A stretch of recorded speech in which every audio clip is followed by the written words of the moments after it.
একদিন ওমর মসজিদে নববীতে ফজরের ইমামতিতে দাঁড়াইলেন, দুশমন নামাজের ভিতরে পায়ের উপরে আঘাত করলো, ওমর পড়ে গেলেন। ওই দিনটাও ছিল মুহররম মাসের 1 তারিখ। ওমর পড়িয়া গেছে, রক্তক্ষরণ হচ্ছে। হঠাৎ সবাই ধরাধরি করলো, নামাজ শেষ করতে না পেরে ওমরের টেনে পেছনে আনলো। ওমর বলতেছে আব্দুল্লাহকে, বাবা আমার বোধহয় বিদায়ের সময় আসছে, আমারে আঘাতটা কি মুমিনে করছে না বেঈমান? নাম যখন কইছে আলহামদুলিল্লাহ, আমি তো চাইছি আমি শহীদি মরণ, বেঈমানের আঘাত যখন আসছে আমার মরণটা তো শহীদ। কিন্তু আমার মনে একটা দুঃখ, আম্মাজানের কাছে বিদায় বেলা আর একবার যাও, আম্মাজান তো আমাকে ওয়াদা দেয় নাই, এখন বিদায় বেলা জিজ্ঞাসা করু আমার দাফনটা কি মায়ার রসুলের কাছে হবে নাকি? আব্দুল্লাহ দৌড়ায় চলে গেলেন আম্মাজান আয়েশার কাছে। আম্মাজানকে যখন বললেন, আম্মাজান চোখের পানি সারিয়া বলে, যাও আব্দুল্লাহ যাও, আমি প্রয়োজনে ভিন্ন ভাবে জায়গায় যাব, আমার দাফন এখানে না হলে অন্য জায়গায় হবে, তবে ওমরের দাবি আমি পূরণ করে নিলাম। ওমর শুইনা খুশি মনে কালেমা পড়ে দুনিয়ার থেকে চলে গেলেন। রসুলের পার্শ্বে দাফন। এতদিন বাবা ছিলেন আর রহমতের নবী। আম্মাজান আয়েশা একটু খোলামেলা চলতেছেন রুমে। যখন ওমরের দাফন হয়ে গেল, এখন আম্মাজান চেহারা ঢাইকা, মাথা ঢাইকা রুমের মধ্যে ঢুকেন আর বের হন। কি ব্যাপার? একজনে জিজ্ঞাসা করে, কয় আপনি এমন কেন তো করেন, আগে করেন নাই? কয় এখন তো ওমর, আমার তো একটু পর্দার দিয়ে নজর বেড়ে গেছে। এতদিন আব্বা ছিল, টেনশন ছিল না, রহমতের নবী ছিল, কোনো পেরেশানি ছিল না। জাহান্নামের আয়াতগুলো তেলাওয়াত করলে যদি কান্না হয়, আর ওই আয়াতের তরজমাগুলো যদি বুঝাইতে থাকি জাহান্নামটা কেমন, কোন গুনাহগারের জন্য আল্লাহ জাহান্নাম বানাইছেন, এগুলো যদি বয়ান করি, এক পর্যায়ে গুনাহগারের কলিজার মধ্যে আঘাত আসতে আসতে ওই বান্দা পাগলের মতো হয়ে যাবে। দুনিয়ার গরম সহ্য করতে পারি না, জাহান্নামের গরম কেমনে সহ্য করব? দুনিয়াতে মশার কামড় সইতে পারি না, জাহান্নামের আযাব কেমনে সহ্য করব? এইভাবে শুনতে শুনতে দিল নরম। যত ভয় আসবে তত গুনাহ ছাড়া সহজ হবে। নেক আমলওয়ালাদের জন্য জান্নাত, গুনাহগারের জন্য জাহান্নাম। জান্নাতটা কেমন আরামের ঘর আল্লাহ তাও বয়ান করেছেন। জান্নাতিন তাজরি মিন তাহতিহাল আনহার খালিদিনা ফিহা। জান্নাত এমন এক আরামের ঘর যেখানে অশান্তি বলতে কিচ্ছু নাই, শুধু শান্তি। দুধের নহর, মধুর নহর, ঝর্ণা থাকবে কত সুন্দর। জান্নাতে ঢুকলে কোনোদিন বাথরুম হবে না, কোনো যুবক যুবতী সুন্দরী সুন্দর থাকবে, কালো হবে না, জীবনে কোনো পুরুষের দাড়ি উঠবে না। জান্নাতীরা জান্নাতে ঢুকবে, ওখানে অশান্তির কিছুই থাকবে না। স্বর্ণের বিছানা, স্বর্ণের পেয়ালা, মখমলের চাদর, এত সুন্দর জান্নাত কারা পাবে? কারা? নেক আমলওয়ালারা। আর গুনাহগারেরা জাহান্নাম পাবে কেমন আল্লাহ তাও বয়ান করেছেন। ওয়াইলুল লিকুল্লি হুমাযাতিল, আছে না নাই? আল্লাহ কয় যারা মানুষের দোষ চর্চা করো, ফেসবুকে গীবত করো, অমুকের বিরুদ্ধে লেখো, আবার বইয়া চায়ের দোকানে গীবত করো, কবিরা গুনাহ করো, এদেরকে আল্লাহ বলেন ওয়াইলুল লিকুল্লি হুমাযাতিল লুমাযা। ওয়াইল জাহান্নামের একটা স্তরের নাম, ভয়ঙ্কর একটা স্তর জাহান্নামের ওয়াইল। এত মারাত্মক ওয়াইল নামক জাহান্নাম। আল্লাহ কয় যারা মানুষের বিরোধিতা করে, গীবত করে, তাদের জন্য ওয়াইল নামক জাহান্নাম। হুমাযাতিল লুমাযা, যারা মানুষের অপমান করে, বানায় বানায় দোষ দেয়, এদের জন্য ওয়াইল নামক জাহান্নাম। ওয়াইলুল লিকুল্লি হুমাযাতিল লুমাযা। এরপরে কি? আল্লাযী জামাআ মালান ওয়া আদ্দাদা ইয়াহসাবু আন্না মালাহু আখলাদা কাল্লা লা ইউনবাযান্না ফিল হুতামা। আর একটা জাহান্নামের নাম কি? হুতামা। কেমন হুতামা আল্লাহ নিজেই বলে, রাসূল জানেননি। ওয়ামা আদরাকা মাল হুতামা, জাহান্নামটা কেমন হুতামা জানেননি? হুতামা নামক জাহান্নাম আল্লাহ নিজে বলেন নারুল্লাহিল মুকাদা। বাবা বাংলা তরজমাগুলো পইরা পইরা মাঝে মাঝে দেখো। আর আইতাল্লাযী ইউকাযযিবু বিদ্দীন ফাযালিকাল্লাযী ইয়াদউল ইয়াতীম। আবার একদিন সময় পাইলে এরকম ছোট ছোট জাহান্নামের আয়াতের সূরাগুলোর তরজমা পড়ো। আল কারিআতু মাল কারিআ ওয়া মা আদরাকা মাল কারিআ, আছে না নাই? আবার একদিন সময় পাইলে আর একটা সূরার তরজমা পড়ো। আলহাকুমুত তাকাসুরু হাত্তা যুরতুমুল মাকাবির।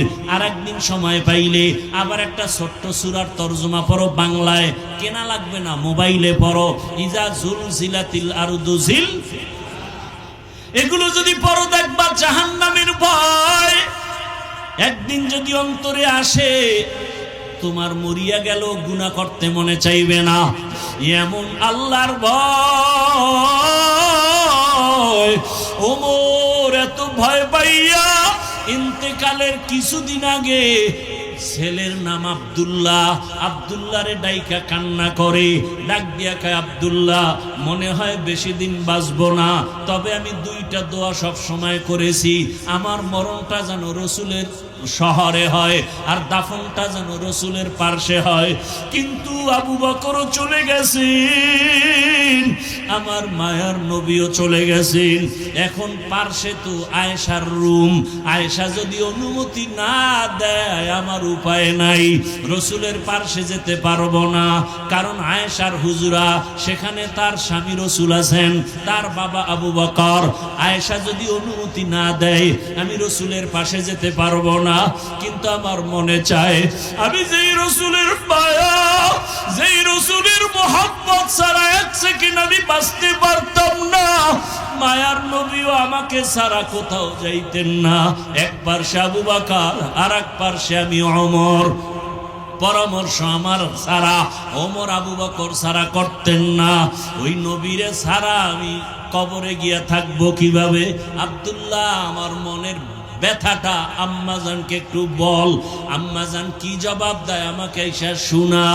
যখন ওমর এই কথা বলি আব্দুল্লাহকে পাঠায়, আব্দুল্লাহ গিয়ে আম্মাজান আয়েশার কাছে যখন বলতেছেন, আম্মাজান শুইনা চিন্তায় পড়ে গেলেন যে এখন তো আমি একটু খোলামেলা চলি, কারণ আমার স্বামী রসুল নিচে আর আমার বাবাজান আবু বকর। ওমর যদি আসে সে তো ভিন পুরুষ, আমার হুজুরে আসলে আমি কোথায় যাব, কেমনে চলবো? তখন তো আমার চলাফেরা একটু হিসাব করতে হবে। আম্মাজান বলে, আব্দুল্লাহ তোমার বাবারে জানায় দাও, আমি একটু চিন্তা করে বলবো। কথা বলিয়া দিল। ওমর পেরেশান হয়ে গেলেন, যদি সুসংবাদটা পাইতাম কলিজা ঠান্ডা হয়ে যাইত। এবার ওমর এই চিন্তা করে আর আল্লাহর কাছে দোয়া করেন। একদিন ওমর মসজিদে নববীতে ফজরের ইমামতিতে দাঁড়াইলেন, দুশমন নামাজের ভিতরে পায়ের উপরে আঘাত করলো, ওমর পড়ে গেলেন। ওই দিনটাও ছিল মুহররম মাসের 1 তারিখ। ওমর পড়িয়া গেছে, রক্তক্ষরণ হচ্ছে। হঠাৎ সবাই ধরাধরি করলো, নামাজ শেষ করতে না পেরে ওমরের টেনে পেছনে আনলো। ওমর বলতেছে আব্দুল্লাহকে, বাবা আমার বোধহয় বিদায়ের সময় আসছে, আমারে আঘাতটা কি মুমিনে করছে না বেঈমান? নাম যখন কইছে আলহামদুলিল্লাহ, আমি তো চাইছি আমি শহীদি মরণ। বেঈমানের আঘাত যখন আসছে আমার মরণটা তো শহীদ। কিন্তু আমার মনে একটা দুঃখ, আম্মাজানের কাছে বিদায় বেলা আর একবার যাও। আম্মাজান তো আমাকে ওয়াদা দেয় নাই, এখন বিদায় বেলা জিজ্ঞাসা করো আমার দাফনটা কি মায়ার রসুলের কাছে হবে নাকি? আব্দুল্লাহ দৌড়ায় চলে গেলেন আম্মাজান আয়েশার কাছে। আম্মাজানকে যখন বললেন, আম্মাজান চোখের পানি সারিয়া বলে, যাও আব্দুল্লাহ যাও, আমি প্রয়োজনে ভিন্ন ভাবে জায়গায় যাব, আমার দাফন এখানে না হলে অন্য জায়গায় হবে। তবে ওমরের দাবি আমি পূরণ করে নিলাম। ওমর শুইনা খুশি মনে কালেমা পড়ে দুনিয়ার থেকে চলে গেলেন। রসুলের পার্শ্বে দাফন। এতদিন বাবা ছিলেন আর রহমতের নবী। আম্মাজান আয়েশা একটু খোলামেলা চলতেছেন রুমে। যখন ওমরের দাফন হয়ে গেল, এখন আম্মাজান চেহারা ঢাইকা, মাথা ঢাইকা রুমের মধ্যে ঢুকেন আর বের হন। কি ব্যাপার? একজনে জিজ্ঞাসা করে, আপনি এমন কেন তো করেন, আগে করেন নাই? কয় এখন তো ওমর, আমার তো একটু পর্দার দিয়ে নজর বেড়ে গেছি। এতদিন আব্বা ছিল, টেনশন ছিল না, রহমতের নবী ছিল, কোনো পেরেশানি ছিল না। এরে নবীর উম্মতের দল, রহমতের নবী উত্তম আদর্শ নিয়ে যখন আসলেন, আসা মাত্রই পরিবর্তন শুরু হয়ে গেল। আম্মাজান আমেনা বলেন, আমার চোখের সামনে এত আলো দেখলাম যে পারস্যের ওই কেসরার প্রাসাদগুলো আমার সামনে ভেসে উঠল। বহু দূরের প্রাসাদ, 1000 বছরের প্রজ্বলিত আগুন নিভিয়ে গেল। দুনিয়ার বাচ্চারা, মহিলারা বাচ্চা প্রসব করলে রক্ত যায়, কত কষ্ট। আমার রহমতের নবী আসছেন, আমি আমেনা কিছু অনুভব করতে পারি নাই। আমার পেটে ব্যথাও নাই, মাথা ব্যথাও নাই। দুনিয়ার বাচ্চা আসলে খতনা করা অবস্থায় আসে না, আমার বাচ্চা মোহাম্মদ খতনা করা অবস্থায় আসছে। দুনিয়ার বাচ্চা ঈশা কান্দে, আর আমার রহমতের নবী দুনিয়াতে আসা মাত্র আল্লাহর শুকর আদায় করেছেন। রহমতের নবী আসিয়া এখন সবার সাথে মহব্বতের আলোচনা। রহমতের নবী জীবনে একটা মিথ্যা কথা বলেন নাই, একটা গালি দেন নাই। হাজারো গালি নবী শুনছেন, একটা গালির জবাবও দেন নাই। আরো আশ্চর্যের বিষয়, নবী কোনোদিন চোখ দুটো গরম করে কারো দিকে তাকান নাই। নবী যদি গরম চোখে তাকায়, ও জায়গায় পুড়িয়ে যাবে, কারণ রসুলের চোখ মোবারকে তো এই পাওয়া। নবী চোখ গরম করে তাকান নাই। নবীরে গালি দেয়, নবী হাসেন, জবাব তো দূরের কথা। আর এই ব্যবহারে বড় বড় বেঈমান কাফের গুলো কালেমাওয়ালা হয়ে গেল।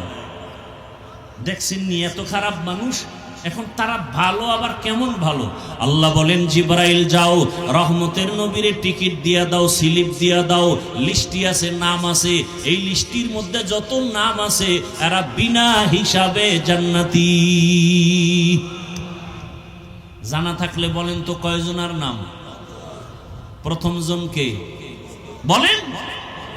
দ্বিতীয় কে বলেন? বলেন না। তৃতীয়, চতুর্থ, এক একজন কেমন ব্যক্তি। আবু বকরের বয়ান যদি করতে থাকি সারা রাত চলে যাবে। কে সে আবু বকর? হিজরতের সাথী, রহমতের নবী চোখের পানি ছেড়ে কাঁদেন, আর আল্লাহকে বলেন, হে মালিক, আবু বকর শুধু আমার সাথে মদিনায় যাবে না, আবু বকরের সফর আমার সাথে আজকে শুরু, জান্নাতের ভেতর পর্যন্ত চলবে। আবু বকরকে জানেননি? আল্লাহ নবীরে সালাম দিয়া জিব্রাইলেরে পাঠায়। আজকে আল্লাহ জিব্রাইলেরে গিয়া কয়, পাঠায়, কয় যাও, আজকে আবু বকরকেও আমার পক্ষ থেকে স্পেশাল সালাম।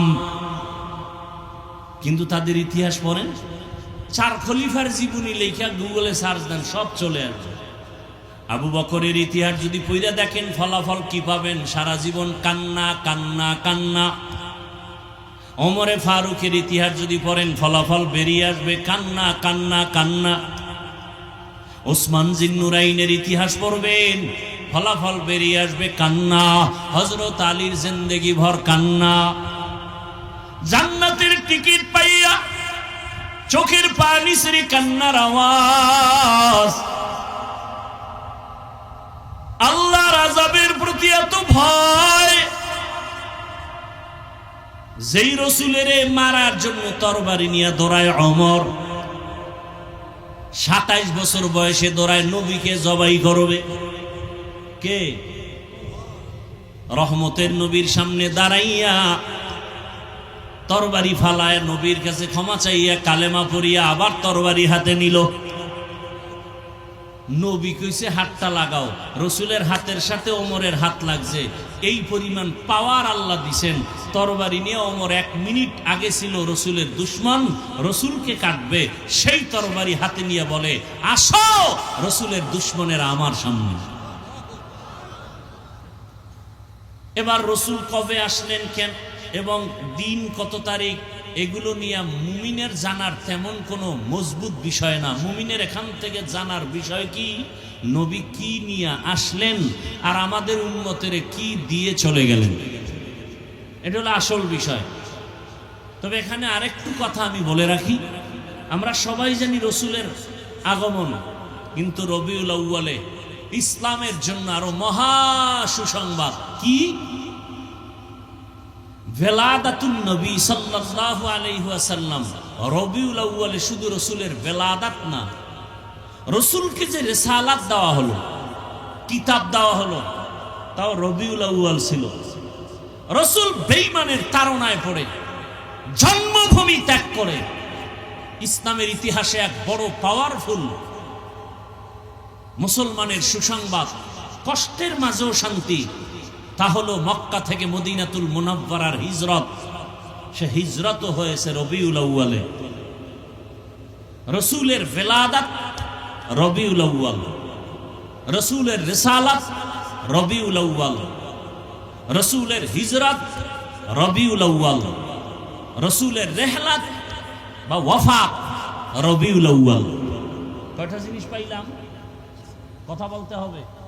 চারটে জিনিস পাইছি রবিউল আউয়ালে: ভেলাদাত, রিসালাত, হিজরত, ওয়াফাত বা রেহলাত। রসুলের আগমনে কি পেয়েছি, ভেলাদাতে কি পেয়েছি? সমস্ত উলামায়ে কেরাম লিখেছেন রসুলের মিলাদ যাকে বলি, ভেলাদাত বলি, দুনিয়াতে আসছেন। রসুলের আশাতে এ দুনিয়াবাসী, মক্কাবাসী মুমিনরা পেয়েছি আজাদিয়াত, অর্থাৎ মুক্ত স্বাধীনতা। বিস্তারিত বলতে গেলে অনেক সময় আবুল আহাব তার দাসীকে মুক্ত করে দিল, পারস্যের অগ্নি নিভে গেল, জুলুম বন্ধ হয়ে গেল, মানুষ স্বাধীনতা লাভ করল। রেসালাতের দ্বারা পেয়েছি শরিয়াত, অর্থাৎ জীবনকে গড়ার এক মূল থিম। হিজরতের দ্বারা পেয়েছি মদদ, নুসরত, আল্লাহর সাহায্য। বদরের যুদ্ধ, ওহুদের যুদ্ধ, খন্দকের যুদ্ধ, যুদ্ধের মাঝে আল্লাহ ডাইরেক্ট সাহায্য করেছেন। মুসলমান বাড়ি করার সুযোগ পেয়েছে, ঘর করার সুযোগ পেয়েছে, ওপেন নামাজ আদায় করেছেন, দাওয়াতের কাজ শুরু হয়ে গেছে, গনিমতের মাল পেয়েছেন, নিজেরা মোটামুটি একটু স্বাচ্ছন্দ্যে জীবন যাপন করার সুযোগ পেয়েছেন। তাহলে হিজরতের দ্বারা নুসরাত বা আল্লাহর মদদ, সফলতার জীবন। আর রসুল চলে যাওয়ার পরে আমরা কি হাদিয়া পেয়েছি?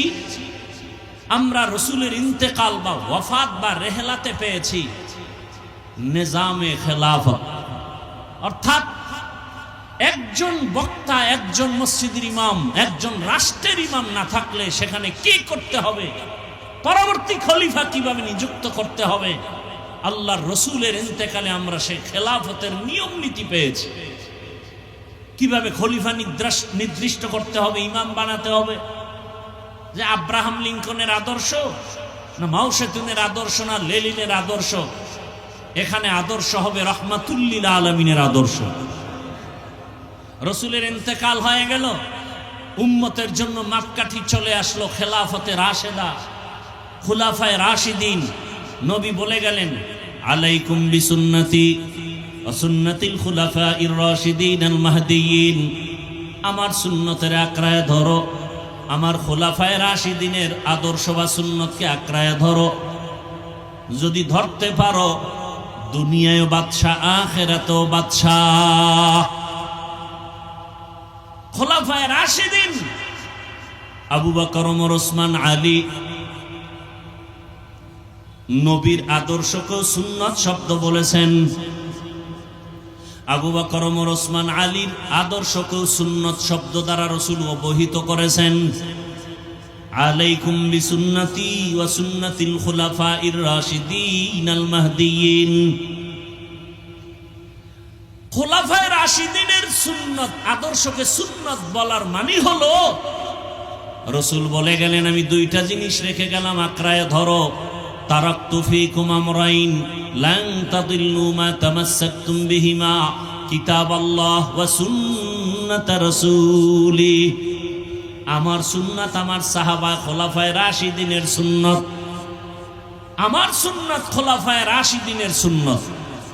কারণ আমার অনেক কাজ আছে যেটা সুন্নত না। আমি করেছি, সাহাবায়ে কেরাম করে নাই, অথবা আমি করি নাই, সাহাবায়ে কেরাম করছে, আমি সমর্থন দিছি। তোমরা দুনিয়াওয়ালারাও এটা করতে হবে। সাহাবায়ে কেরাম খোলাফায়ে রাশিদিনের সুন্নত, যেমন জুমার দিন 2বার আজান দেওয়া হয়। ওসমান রাদিয়াল্লাহু আনহু 2বার আজান প্রথা চালু করলেন।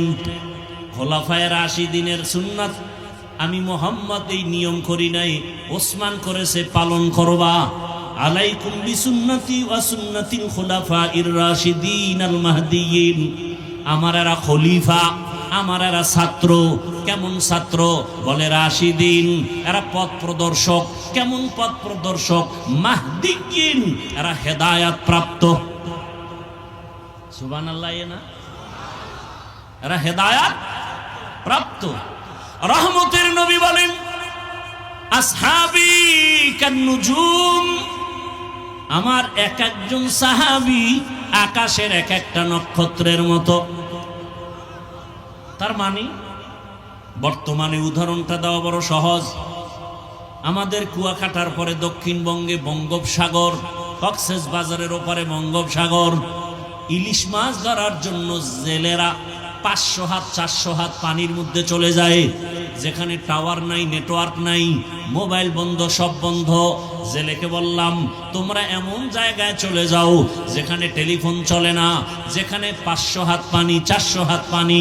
তো ওখানে তোমরা আবার পথ চিনে বাড়ি আসো কিভাবে? বলে, আমরা আকাশের নক্ষত্র দেখে পথ নির্ণয় করি। আরবের প্রথা ছিল, আকাশের নক্ষত্র দেখে ভাগ্য পরিবর্তন করত, ভাগ্য নির্ণয় করত। আল্লাহর রাসূল বলেন, আসহাবি কান্নুজুম, আমার এক একজন সাহাবী আকাশের নক্ষত্র। তার মানে জান্নাতে তোমার ভাগ্য পরিবর্তনের এক একটা নক্ষত্র, এক একটা হাতিয়ার। যেমন একটু আগে আপনাদেরকে 3বার বলাইছি, তসবিহ হাতে নিয়ে আমল করা সুন্নতে গেছে, ভুলে গেছে 1 মিনিটে। তসবিহ হাতে নিয়ে আমল করা সুন্নতে সাহাবা। যদি সাহাবারা আমলটা না করতেন, আমরা দলিল কই পেতাম? আবু হুরায়রা বলেন, আমি সুতা বানাইয়া, গিরা লাগাইয়া, এরপরে তসবিহ বানাইয়া সুন্নফল আমল করতাম। অন্য বর্ণনা আছে যে পাথর দিয়া তসবিহ বানাইয়া আমল করছেন। এজন্য বললাম, তসবিহ হাতে নিয়া আমল করা সুন্নতে সাহাবা। বলার দায়িত্ব আমার, মানবেন কিনা সে দায়িত্ব আপনার। হেদায়েতের মালিক কে? মান ইয়াহদিল্লাহু ফাহুয়াল মুহতাদ ওয়া মান ইউদ্লিল ফালান তাজিদ লাহু ওয়ালিয়াম মুরশিদা। আল্লাহ তাআলা বলেন, আমি যাকে হেদায়েত দিব সে হেদায়েত পেয়ে যাবে, আর যার কপাল খারাপ হেদায়েত পাবে দূরের কথা, হেদায়েত পাওয়ার মতো কোনো মুর্শিদও পাবে না। আরবি কোরআনের শব্দ মুর্শিদ। এই মোবাইলে আকাম জীবন তো কম করলি না, ভালো ভালো কিছু কাজও মাঝে মাঝে কর। মোবাইলে ডাউনলোড কর বাংলা কোরআন লিখিয়া, 30 পারা কোরআন চলে আসবে। এরপরে সূরাগুলোর মাঝে মাঝে তরজমা পড়ো বাংলায়, দেখবা মাঝে মাঝে অন্তরে ধাক্কা লাগবে, গুনার ভয় চলে আসবে। মুর্শিদ শব্দের অর্থ হলো পথ দেখানেওয়ালা, পথ প্রদর্শক। হেদায়েত শুধু কিতাব দিয়ে কেউ পাবে না। যারা শুধু কিতাব দিয়ে হেদায়েত খুঁজবে, খোদার কসম, খাসারাত দুনিয়া ওয়াল আখিরা, এরা দুনিয়াতেও ধ্বংস, আখিরাতেও ধ্বংস। আবার যারা কিতাবাদি বাদ দিয়ে শুধু ব্যক্তির গোলামি করবে, এরাও ধ্বংস। আমগো সমাজে দোনো দল আছে। এক দল বলে কোনো ব্যক্তি লাগবে না, শুধু কিতাব মানি। হ্যাঁ, এরা ধ্বংসের পথে চলে গেছে। আর এক দল বলে কিতাবও বুঝি না, আব্বাও বুঝি না, আমিও বুঝি না, কোনো কিতাব দরকার নাই, আমি পীরের কাছে গেছি, পীর আমাকে জাহান্নামে নিলে আমিও যাব। এরাও পথভ্রষ্ট। আর যারা বলবে না আমরা ইমামও মানি, কিতাবও মানি, কোরআন মানি, হাদিস মানি, ইমাম আবু হানিফাও মানি, ইমাম বুখারীকেও মানি, কতক্ষণ ইমাম আবু হানিফারে মানি, ইমাম বুখারীকে মানি কতক্ষণ? ইমাম আবু হানিফার কথা, ইমাম বুখারীর কথা কোরআন হাদিস অনুযায়ী হবে যতক্ষণ। কোনো ঝামেলা আছে? আল্লাহ হেদায়াত দান করুন। জিন্দগি মে বন্দগি তু করনা হে,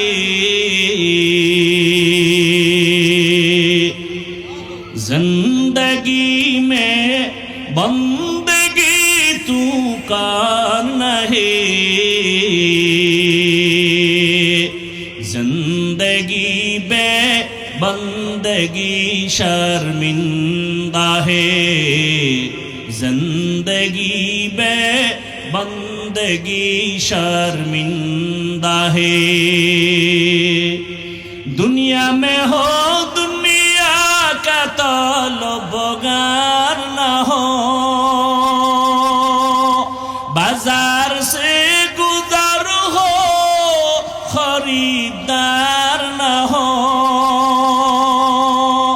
ये दुनिया एक मिसल कागज फूल है, ये दुनिया एक मिसल कागज फूल है, जिंदगी में बंदगी तू करना है, जिंदगी में बंदगी तू करना है,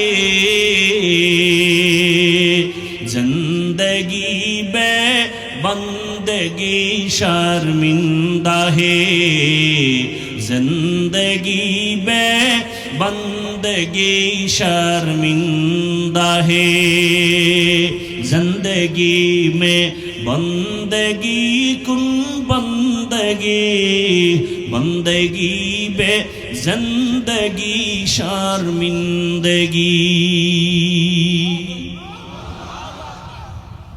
রহমতের নবী রবিউল আউয়ালে আসলেন। কি নিয়ে আসলেন? আল্লাহ নিজেই বলেন রহমতের নবী উম্মতের জন্য উত্তম আদর্শ নিয়ে আসছেন। কি নিয়ে আসছেন? এই জবান খুলেন, ঘুম আসতেছে আপনাদের? ক্ষুধা লাগছে? আল্লাহ সবাইকে কবুল করেন। আরো জোরে বলেন রবিউল আউয়াল। শুধু কি রসুলের জন্মের আলোচনা, রেসালাতের আলোচনা? রবিউল আউয়াল শরীয়ত, রেসালাত দ্বারা পেয়েছি শরীয়ত, হিজরতের আলোচনা, রবিউল আউয়ালের আলোচনা। রহমতের নবী উত্তম আদর্শ নিয়ে আগমন করেছেন। কেমন উত্তম? জমিনের মধ্যে যত আদর্শ আছে, নবীর আদর্শ ছাড়া আরো বহু আদর্শর বাজার জাত হয়েছে। গণতন্ত্রের এক আদর্শ আব্রাহাম লিঙ্কনের, মাও সেতুনের আদর্শ, লেনিনের আদর্শ, কালমার্সের আদর্শ, পেলেটের আদর্শ। এক কথায় দুনিয়ার সব আদর্শগুলো না পাক, একমাত্র মদিনাওয়ালা রসুলের আদর্শই হলো পাক। এখানে আপনারা অনেক আল্লাহর বান্দা, শিক্ষিত মানুষ। কেউ যদি সাহস নিয়ে দাঁড়াইয়া বলতে পারেন, আমি আমার ইমানের কথা বলতেছি, কেউ যদি বলতে পারেন হাফিজ ভাই রসুলের আদর্শ থেকে দামি আদর্শ শেখ মুজিবুর রহমানের ভিতরে আছে, আমার কথা শুনেন। নাউজুবিল্লাহ আগে বলেন কেন? আমি কি বলতে চাই শুনেন। আপনি নাউজুবিল্লাহর কোনো বেইল আছেনি? মিয়া ফজর পড়েন নাই, জহুর পড়েন নাই, আসর পড়েন নাই, মাগরিব পড়েন নাই, এশা পড়েন নাই, আপনি আশেকে রসুল, আপনি নাউজুবিল্লাহর ভ্যালু কি? ওয়াজের আগে উবিরি, মোনাজাতের ভরে উবিরি, আপনি নাউজুবিল্লাহ বললেও কি আর না বললেও কি? আল্লাহ হেদায়াত দান করুন। তবে আপনাদের ফতুয়া তো একটা জানা আছে, নামাজ না পড়লো আপনাদের দিল তাজা।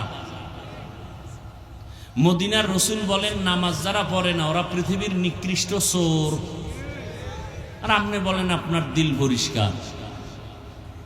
আল্লাহ হেদায়াত দান করুন। যদি কেউ বলতে পারে শেখ মুজিবুর রহমানের আদর্শ রসুলেরটা থেকেও ভালো, তাহলে আমারটা আমি বলছি, আমি রসুলেরটা বাদ দিয়া তার আদর্শ নিব। খুব খেয়াল করেন, কেউ যদি এখানে দাঁড়ায় বলতে পারেন, শিক্ষিত বাবারা, রসুলের আদর্শ থেকে জিয়াউর রহমান সাহেবের আদর্শ আরো সুন্দর। তাহলে আমি রসুলেরটা বাদ দিয়া জিয়াউর রহমানেরটা নিব। বলার মতো কলিজা আসেনি কারো? হ্যাঁ, নাই তো নাই। বরং আমার থেকে শুনো, জমিনে যত আদর্শ সব আদর্শ না পাক, একমাত্র মদিনার আদর্শই হলো পাক। আচ্ছা, অনেকটা না পাক কেন? জিয়াউর রহমান সাহেবের আদর্শটাও না পাক, শেখ মুজিবুর রহমান সাহেবের আদর্শ না পাক, আব্রাহাম লিঙ্কনের আদর্শ না পাক, মাও সেতুনের আদর্শ না পাক। কেন? তাদের জিন্দেগিটাই না পাক, তাদের দিমাগটাই না পাক। কি যেই লোকটা 3 বেলা খানা খাইয়া মদের বোতল হাতে নেয়, বিড়ি টানে, ওর দিমাগ ঠিক আছে? আপনাদের দেশে কেউ মদ পান করিয়া জিকির করেনি, বরং বউরে মা কয়া ডাকে, ঠিক নেই? তাহলে তার মেধা ঠিক আছে? যার বিবেক ঠিক নাই, তার বুদ্ধিমত্তাও ঠিক নাই, তার থিওরি গুলো সব ভুল। কথা ঠিক? অতএব আমার রসুল কেন পাক? বলে আমার রসুলের পুরা জিন্দেগিটাই পাক। কেমন পাক? রসুল এমন এক সময় মক্কা নগরীতে আসেন, যেই মক্কা নগরীর মানুষগুলো ছিল চরিত্রহীন, লম্পট, এত খারাপ। মক্কার মানুষের মতো খারাপ জমিনে আর কোনো মানুষ ছিল না। কেমন খারাপ?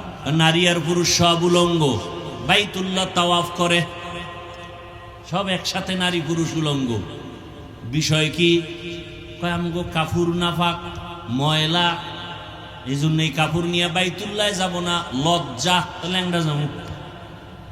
ওই একজনে আমগো উদাহরণ আছে না, পাগড়ির ফজিলতের কথা শুনে লঙ্গি খুঁড়া বান্ধে ফেলাইছে। যে লঙ্গি থাকে থাক না থাক, কিন্তু পাগড়ির বরকত ছাড়া যাবে না।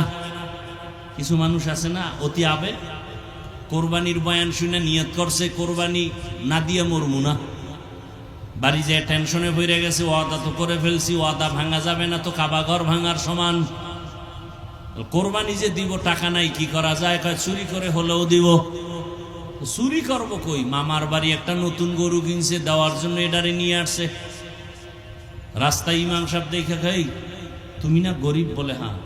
তো গরু নিয়ে যাও কই? বলে নিয়ত করে ফেলাইছি কোরবানি দেব। বইলে আনছো? বলে বইলে আনলে কি আর ভোর রাত্রে আসছি? এটা চুরি করে নিয়ে যায়। তো চুরি করে কি কোরবানি হবে? কয় এমন একটা প্যাচ আপনি দিবেন তা বুঝছি, জবাবও রেডি। চুরি করার গুনাহ কোরবানির ফজিলাত সমান, মাঝখানে গোশত খামু ভাও। মক্কার মানুষ এত জাহেল,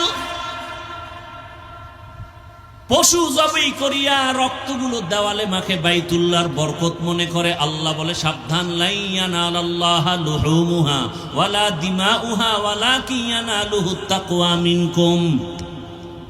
এই পশু জবাই করনেওয়ালা, তোর রক্ত গোশতর কোনো মূল্য নাই, তোর অন্তরের তাকওয়ার বড় দাম। ইন্না আকরামাকুম ইনদাল্লাহি আতকাকুম। আল্লাহর কাছে আমার চেহারার দাম।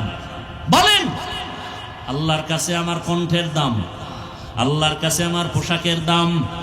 قال رسول الله صلى الله عليه وآله وسلم إن الله لا ينظر إلى صوركم وأموالكم ولكن ينظر إلى قلوبكم وأعمالكم। রহমতের নবী বলেন, হে উম্মত, আল্লাহ বান্দার চেহারাও দেখেন না, সূরতও দেখেন না, আল্লাহ তার টাকা মাল দেখেন না, আল্লাহ দেখেন বান্দার কলবের হালাত, তার অন্তরের অবস্থা।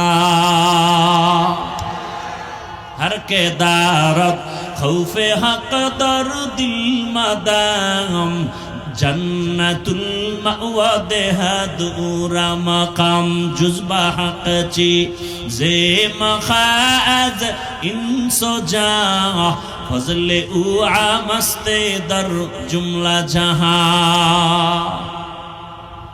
মক্কার মানুষ কত খারাপ! মহিলা পছন্দ করে না, বিধবা পছন্দ করে না, কন্যা সন্তান পছন্দ করে না। বাবায় যদি খবর পায় গর্ভের ভিতরে কন্যা সন্তান আসছে, মাথা গরম।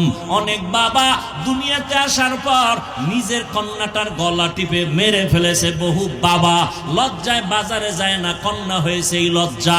এমন সমাজ, মানুষ এত খারাপ, বিয়া শাদীর কোনো ভালাই নাই, জেনা চলতেছে অবাধে। বাচ্চা যদি গর্ভে আসে, এই মেয়ের বাচ্চার বাবা কে হবে দুনিয়ার কেউ বলতে পারে না। কয় মেয়েটার স্বামী কেমনি নির্ধারণ হবে? কয় লটারি ফালাও। এই মেয়েটা কতজনের সাথে জিনা করছে, এদের দাওয়াত দেয়, লাইনে দাঁড় করাইয়া এরপরে চেহারাগুলো দেখে। বাচ্চার মা দেখে যদি বলে এই পুরুষ এই বাচ্চার বাবা, তখন থেকে ওই ব্যক্তি ওই মহিলার স্বামী। বিয়ার সিস্টেম দুজন থেকে নিব কি? আলহামদুলিল্লাহ।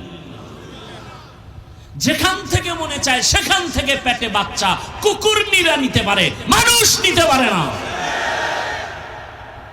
কুকুর নি যেখান থেকে মনে চায় সেখান থেকে বাচ্চা নিতে পারে, এটা পশু।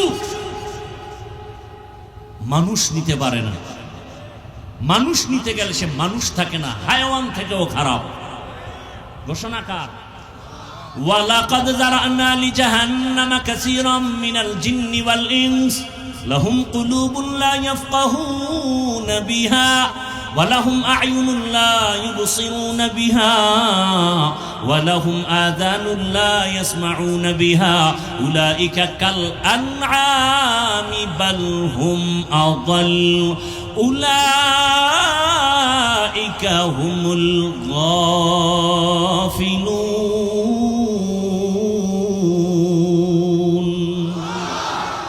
এই কালামে জিন্দা কোরআনে হাকিম হিকমতে উলায়া জানাস্তু কদিম। 9 পারা সূরা আরাফ। আল্লাহ বলেন অধিকাংশ মানুষ জাহান্নামে যাবে। কম না বেশি? অধিকাংশ মানুষ। কেন? বলে তাদের আমি কলব দিছি ফিকির করবে, করে না। চোখ দিছি দেখার জন্য, দেখে না। কান দিছি শোনার জন্য, শুনে না। তাতে কি করে? কষ্টে লাগায় রাখে। কয় না আমি যা দেখতে বলছি চোখ দিয়া তা দেখবে, কিন্তু দেখে না। চোখ দিয়া মা বাবা দেখবে, সওয়াব দেখে না। চক্ষু দিয়া কোরআন তেলাওয়াত করবে, তাকায় তাকায় দেখবে, সওয়াব দেখে না। চক্ষু দিয়া আলেম দেখবে, দেখে না। চক্ষু দিয়া আল্লাহর আসমান দিয়ে তাকায় দেখবে, দেখে না। চোখ দিয়া বাইতুল্লাহ তাকায় দেখবে, সওয়াব দেখে না। কি দেখে? ঘুমায়? কয় না, সারা রাত মোবাইল হাতে নিয়া কবিরা গুনাহ দেখে, কবিরা গুনাহ দেখে, কবিরা গুনাহ। কি মিথ্যা বললাম? এরে আমার কলিজার যুবক, কয়দিন আর যৌবনের বাহাদুরি করবি? হ্যাঁ, তোরে বাহাদুরি করার যেই মেয়াদ আল্লাহ দিছেন, মোবাইল দেখে সেই মেয়াদ পর্যন্ত তুই যাইতে পারবি না। কারণ তুই টাইমের আগে যৌবন নষ্ট করে ফেলেছো মোবাইলের গুনাহ করিয়া। কথা ঠিক নেই? অতএব তুই আর বিয়া করিস না, রোজা রাখ। কারণ তুই ঘরে বউ রাখতে পারবি না।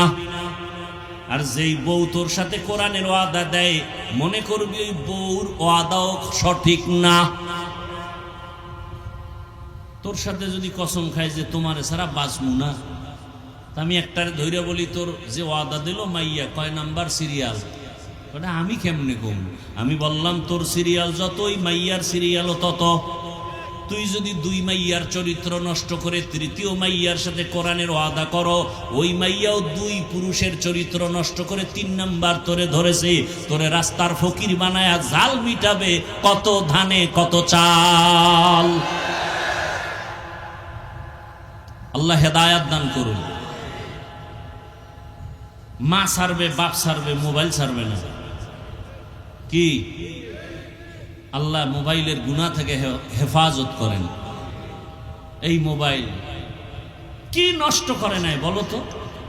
তোমরা তো অনেক দামি মানুষ, বুঝদার মানুষ, আমার জ্ঞান কম। বলো তো মোবাইল কি নষ্ট করেনি? তোমার বডি সব শেষ, চোখের পাওয়ার শেষ, কানের পাওয়ার শেষ, হার্ট দুর্বল, কিডনি দুর্বল, চরিত্র নাই, লেখাপড়া নাই, মা বাবার সাথে আদব নাই, সব বেয়াদবি। সবই মূল কারণ মোবাইল। আল্লাহ হেদায়াত দান করুন। রহমতের নবীর আদর্শে উত্তম, মক্কার চরিত্রহীন মানুষ এত খারাপ, অথচ মক্কা কত দামি ঘর। ইন্না আউয়ালা বাইতিন উযিআ লিন-নাস লাল্লাযী বিবাক্কাতা মুবারাকাও ওয়া হুদা মুবারাকাও ওয়া হুদাল লিল আলামিন।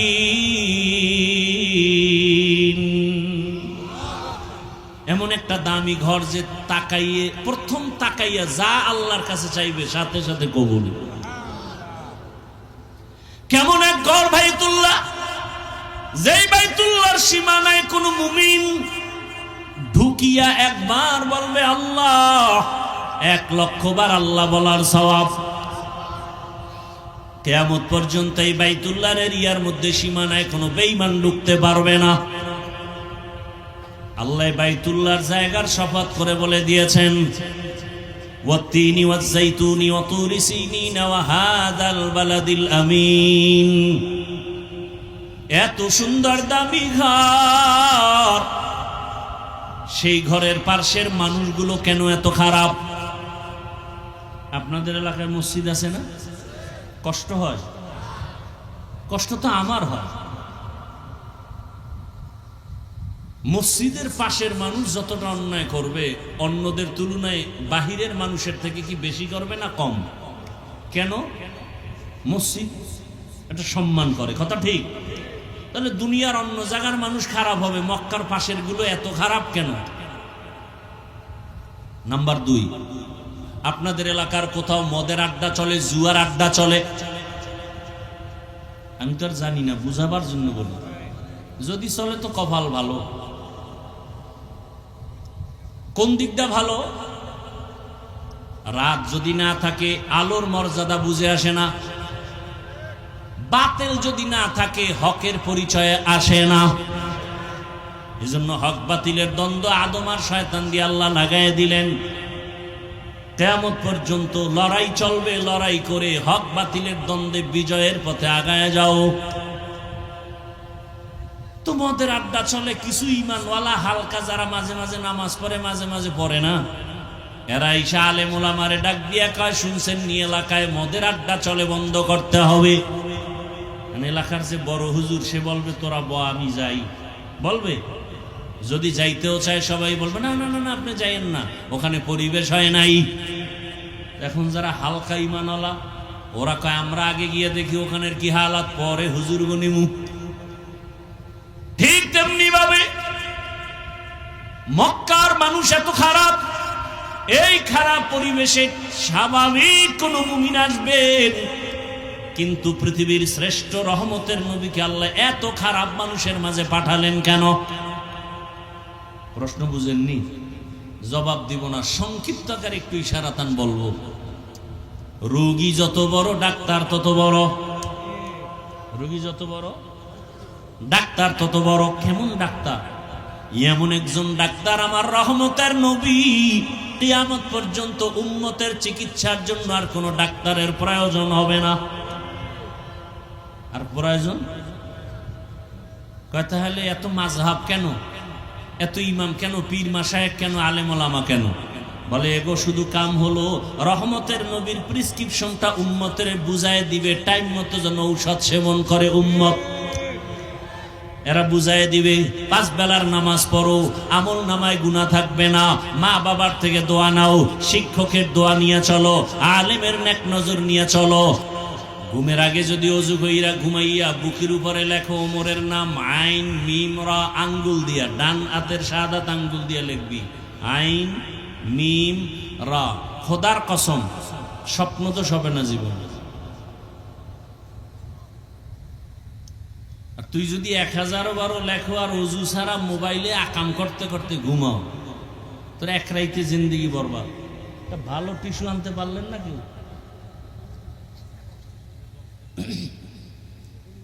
রাগ করতেছেন আপনারা? তাহলে এবার বুঝেন তো, ওমরের নামটা বুকে লেখা থাকলে তাও কি কলম দিয়া, আঙ্গুল দিয়া, শাহাদাত আঙ্গুল দিয়া যদি লেখে তার খারাপ স্বপ্ন দেখবে না। এবার বুঝেন কি পাওয়া। কে সেই ওমর? বাইতুল্লাহ তাওয়াফ করতেছেন রহমতের নবী, সাহাবায়ে কেরামের সাথে ওমরও সাথে তাওয়াফ করতেছেন। তাওয়াফ শেষ, বাইতুল্লাহ তাওয়াফের পরে 2 রাকাত নামাজ পড়তে হয় ওয়াজিব। নবী পরামর্শে বসলেন, তাওয়াফ হয়ে গেছে, নামাজটা কোথায় পড়ব? নবী বললেই হয়ে যায়, কিন্তু নবী মশওয়ারা করেন। আল্লাহর ওয়ার্ডার, মশওয়ারায় বরকত বেশি। একজন সাহাবী বলেন, আমার মতামত হলো হাতিমে কাবার পার্শ্বে নামাজ আদায় করেন 2 রাকাত। একজনে বলে জমজম কূপের কিনারায়, একজন বলে বাইতুল্লাহর দরজার কিনারায়।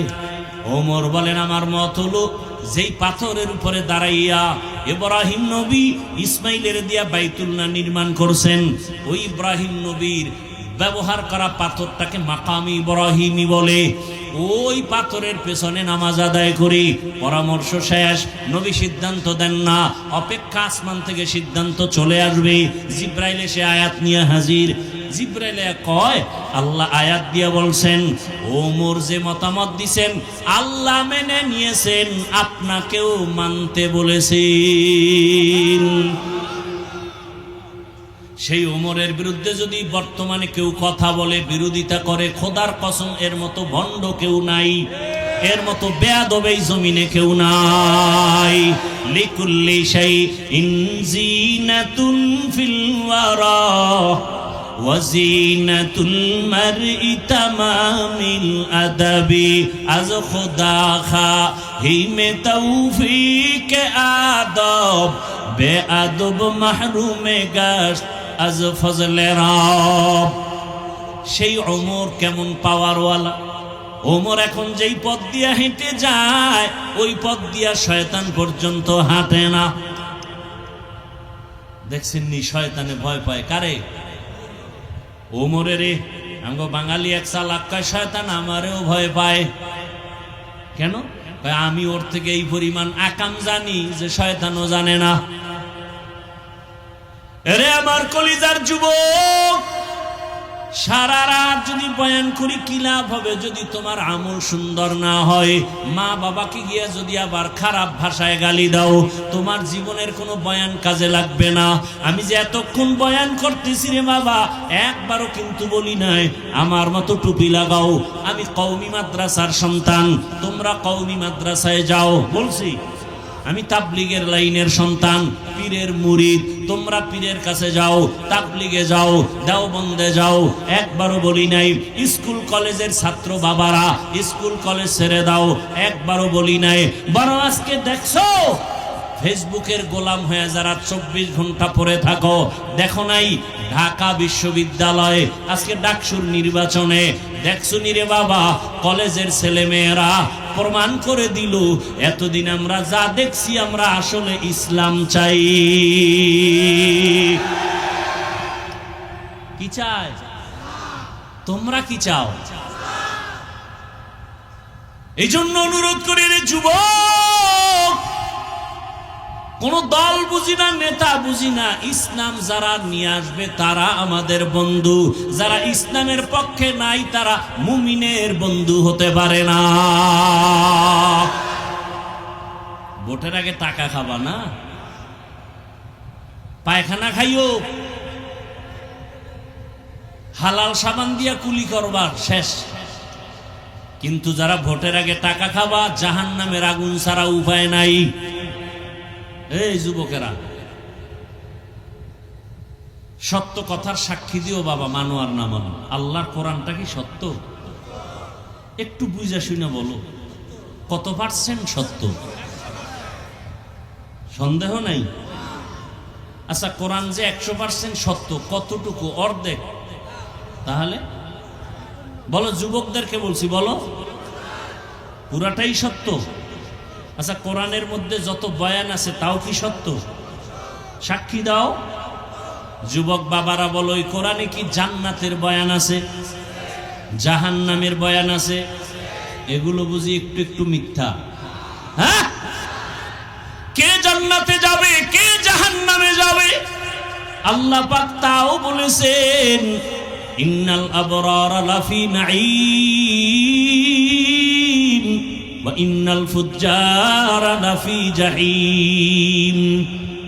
নেক আমলওয়ালারা জান্নাতের পথিক, গুনাহ যারা করবে তারা জাহান্নামের পথিক। বানায় বলতেছি? আচ্ছা বলো তো বাবা, এই বয়ানগুলো আমরা না করলে প্রফেসরেরা করবে, ডাক্তার করবে, নেতা খাতারা করবে। রহমতের নবী যখন জাহান্নামের আয়াত পড়তেন, বয়ান তো পরের কথা, এখনো যাও না গেলে মোবাইলে বের করো, ইউটিউবে সার্চ দাও কোরআন তেলাওয়াত, মক্কা মদিনার তেলাওয়াত শুনো, দেখবা ইমামও কাঁদে, মুক্তাদিরাও কাঁদে, শুধু আয়াত শুনা শুনা। দেখো না ঢাকা কলেজের কত ছাত্র মাথায় পাগড়ি, মুখে দাড়ি, বড় লম্বা জামা পরিয়া কলেজে ক্লাস করে, মনে হয় যেন মসজিদের খতিব, আসলে আরবিও পড়তে পারে না। ও যুবক বাবা, তুমি এমনে কেমনে যাও কলেজে? এভাবেই যাই। এই সূরাত কেন বলে? উলামায়ে কেরামের নেক নজর রাখছে, আল্লাহর রহমত আমার উপরে আসছে। কলেজে কি মেয়ের ছেলে নাই আছে? তোমার কি ডিস্টার্ব হয় না? কয় না। মাঝে মাঝে তোমার বন্ধু বান্ধবীরা কি আড্ডাখানায় ডাকে না? কয় ডাকে। তখন তুমি কি করো? আমি ইস্তেগফারের আমল করি। তখন আল্লাহ রাস্তা খুলে দেয় কি? আমার ক্লাসের মেয়েরা, ওরাই আমার পক্ষে বলে ছেলেদেরকে, ও আল্লাহর লাইনে আছে, ওরে ডিস্টার্ব করিস না, আমরা চল। ও যুবক, সারা রাত ওয়াজের দরকার নাই, ভালো করে বুঝো। আমি সারা বাংলাদেশে বলি, যুবক স্কুল ছাড়বা না, কলেজ ছাড়বা না, লেখাপড়া ছাড়বা না।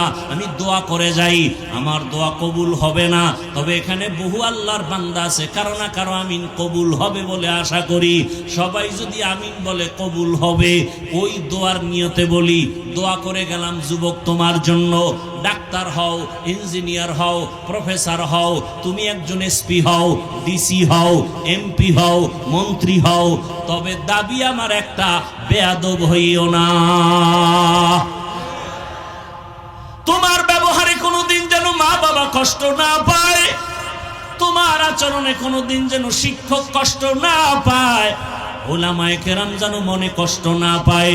কারণ তোমার জীবনের সফলতার জন্য এই তিন ব্যক্তি তোমার মূল চাবি। মা বাবার বরদোয়া লাগলে খোদার কসম মরার আগে তুই পঙ্গু হয়ে যাবি। শিক্ষকের মনে যদি কষ্ট দাও, লেখাপড়ার জগৎ থেকে তুই হারিয়ে যাবি, জ্ঞান কিচ্ছু থাকবে না, বুদ্ধি থাকবে না। উলামায়ে কেরামের সাথে যদি বেয়াদবি করো, চরিত্র জীবনে আর তোর সংশোধন হবে না। বুঝাইয়া বললাম, হেদায়েতের মালিক আমার আল্লাহ। ওরে আবু জাহাল 13 বছর আমার মায়ার নবীকে দেখিয়াও, বয়ান শুনিয়াও কালেমা পড়ে না। আর ওমরের মতো বান্দা 27 বছর বয়সে নবীরে জবাই করতে গিয়া কালেমাওয়ালা হয়ে গেল। এখন তো ওমর, আমার তো একটু পর্দার খেয়াল বেড়ে গেছি। ও পর্দার আড়ালের আম্মা জানেরা, ও মা, এতক্ষণ আপনাদের সন্তানদের যত বয়ান শুনাইলাম, আপনার সন্তান ডাক্তার হবে, ইঞ্জিনিয়ার হবে, প্রফেসর হবে, আল্লাহর কসম মা, আপনার আদর্শ ভালো না থাকলে কোনোদিন ভালো সন্তান হতে পারবে না। আমি দাবি একটা করেছি, সন্তান যেন বেয়াদব না হয়, তার আচরণে কোনো মা বাপ যেন কষ্ট না পায়। সন্তান ডাক্তার হবে, তবে তার আচরণ যেন খারাপ না হয়। সন্তানের আচরণে আলেম ওলামা যেন কষ্ট না পায়, শিক্ষকেরা যেন কষ্ট না পায়। এমনটা যদি সন্তান ইঞ্জিনিয়ার হতে হয়, এমনভাবে আদবওয়ালা ডাক্তার যদি হতে হয়, মায়ের আদর্শ ভালো না হলে সম্ভব না। এরে আম্মা জান, আপনাকে আল্লাহ এত সম্মান দান করেছেন। রহমতের নবী আসিয়া 25 বছর বয়সী ভরা যৌবনে বিধবা নারী আম্মা জান খাদিজাকে বিবাহ করলেন। 2 জন স্বামী বিদায়ের পরে রসুল আসলেন, সন্তানও আগে হয়ে গেল। এরে নবীর উম্মতের দল, আল্লাহ এত মর্যাদা আপনাদের বাড়ায় দিলেন রসুলের মাধ্যমে।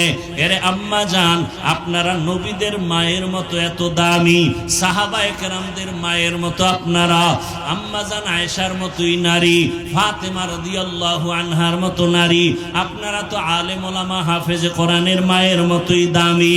এরে আম্মা জান, আপনার মতো কত মা এই এলাকায় এখনো আছে, বেপরদায় চলে না, মোবাইলে সময় নষ্ট করে না, স্বামীর মাল হেফাজত করে, খেয়ানত করে না।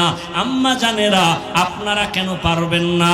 মনে কি চায় না একটা ভালো বাপ সন্তানের মা হবেন, ভালো আদর্শমান ইঞ্জিনিয়ার সন্তানের মা হবেন, একজন ভালো সন্তানের মা হইয়া অন্ধকার কবরে যাবেন, আপনার স্বামীর নেক দোয়া নিয়ে কবরে যাবেন, আপনার ব্যাপারে কেউ যেন খারাপ বলতে না পারে যে মহিলাটা স্বামীর সাথে ভালো আচরণ করে নাই, মহিলাটা মোবাইলে সময় নষ্ট করেছে, এমন কথা যেন বলতে না পারে। মনটাকে বুঝাইয়া একটু তওবা কি করতে পারবেন না? মনের বুঝায় বলবেন, রে মন, আমার স্বামীর মাল আমি হেফাজত করব, স্বামী চলিয়া গেলে সম্পদ তো আমারই হবে। সন্তান যদি চিন্তা করে বাবায় মারা গেলে সম্পদ তো আমার হবে, এই চিন্তা যেই সন্তান করবে ওই সন্তান বাবার মালের খেয়ানত করবে না, গুনার পথে বাবার মাল খরচ করবে না। ও যুবক বাবারা, তোমার মতো যুবক তাকায় দেখো, স্কুলে পড়ে, কলেজে পড়ে, চাকরি করে, ব্যবসা করে, র্যাব, আর্মি, পুলিশ, বিডিআরের চাকরি করে, 5 ওয়াক্ত নামাজি, তুমি কেন পারো না? রাস্তায় গাড়ি চালায়, নদীতে মাছ ধরে, জমিনে কাজ করে, 5 ওয়াক্ত নামাজি।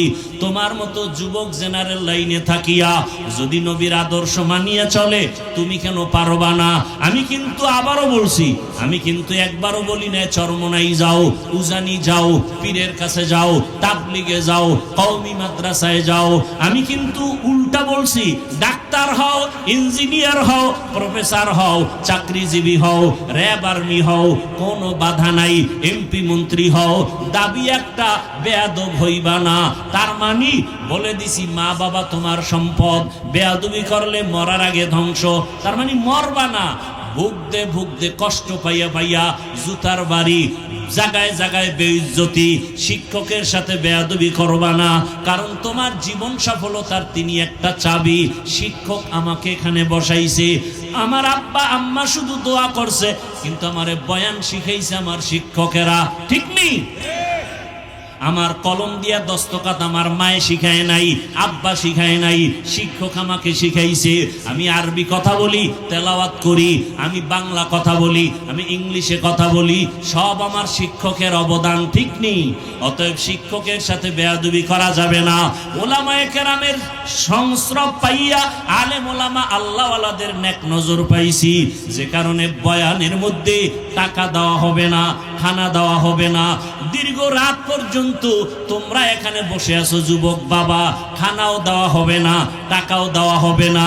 এরপরও কেন বসে আছো? আমি হাফিজুর রহমানের তো কোনো এলেম নাই, কোনো আমল নাই, কোনো ডিগ্রি নাই, বাবা বড় কষ্ট করে লেখাপড়া করছি, এরপরও তোমরা কেন বসে আছো জানি না। আমার মনে হয় আল্লাহর খাস ওলিদের ডাক দোয়া, আল্লাহওয়ালাদের নেক নজর যত লাগবে, কথার মধ্যে মায়া বাড়বে, আকর্ষণ বাড়বে, আর কিছুই না। ও আল্লাহর বান্দা, জান্নাতের বয়ান শুধু বলছি, দেখাইতে পারি নাই, জাহান্নামের বয়ান শুনাইছি, হাতে ধইরা দেখাইতে পারি নাই। এই হাওয়ার উপরে কথাগুলো শুই না, কেমন যেন তোমার এখন আর মন খারাপ হয়ে গেছে, আরে আমি কি জাহান্নামী হয়ে গেলাম নাকি? না, আমি এত বছর কত নামাজ ছাড়লাম, মোবাইলে কত গুনাহ করলাম, রাতভর মোবাইলে গুনাহ করেছি, এখন কি আমি জাহান্নামী হয়ে গেলাম? কেমন যেন অনেকের অন্তরে বাড়ি লাগছে। না, আর গুনাহ করব না, নামাজ ছাড়ব না, মা বাবার সাথে বেয়াদবি করব না, শিক্ষকের সাথে বেয়াদবি করব না, ওলামায়ে কেরামের দোয়া নিয়া নবীজির আদর্শ মেনে চলব। এই রকম মন অনেকের তৈরি হতে চলছে, মনের মধ্যে ধাক্কা লেগে গেছে। ও বাবারা, আমি শুধু দোয়ার জন্যই বলতেছি, আমার কিছু চাওয়া পাওয়া নাই। ও আল্লাহর বান্দা, কলিজার যুবক, বৃদ্ধ বাবাজিরা, পর্দার আড়ালের মা বোনেরা, এখনো সময় আছে, তওবা করো। মদিনার নবীর আদর্শের মালা গলায় লাগাও, 5 ওয়াক্ত নামাজ পড়ো, মা বাবার দোয়া নাও, আল্লাহর কাছে মনে মনে তওবা করো। কাউকে শোনানো দরকার নাই, মনে মনে বলো আল্লাহকে, হে আল্লাহ, জীবনে কত দাড়ি কাটলাম, নামাজ ছাড়লাম, বেপরদায় চললাম, পার্কে পার্কে ঘুরলাম, সিনেমা হলে গেলাম, কত চরিত্র নষ্ট করলাম। আজকে থেকে তওবার নিয়ত করলাম, আর গুনাহ করব না, আর বেয়াদবি করব না, স্কুলে পড়লেও আর নামাজ ছাড়ব না, ডাক্তার হব নামাজ ছাড়ব না, ইঞ্জিনিয়ার হব নামাজ ছাড়ব না। আল্লাহর মোহাব্বত নিয়া ওমরের মতো যদি মেজাজ নিয়ে বসো, গুনাহ অবস্থায় তওবা যদি করতে পারো, মুনাফিকি যদি না থাকে, জীবনে তোমার আমার মতো যুবক যদি স্কুল কলেজে জেনারেল লাইনে থাকিয়া নবীর আদর্শ মতে নামাজ পড়ে, আমি তুমি কেন পারবো না, এই কথাটা মনে ঢুকাইয়া তওবার নিয়ত যদি করতে পারো, খাঁটি ভাবে মুনাফিকি না থাকে, খাঁটি তওবার নিয়ত যদি থাকে, দুটো হাত আমার আল্লাহকে দেখাইয়া দাও। আয় আল্লাহ, হাতগুলো কবুল করে নেন, তওবা কবুল করে নেন, তওবার উপরে মজবুত হইয়া চলার মতো তৌফিক দান করেন, আমিন।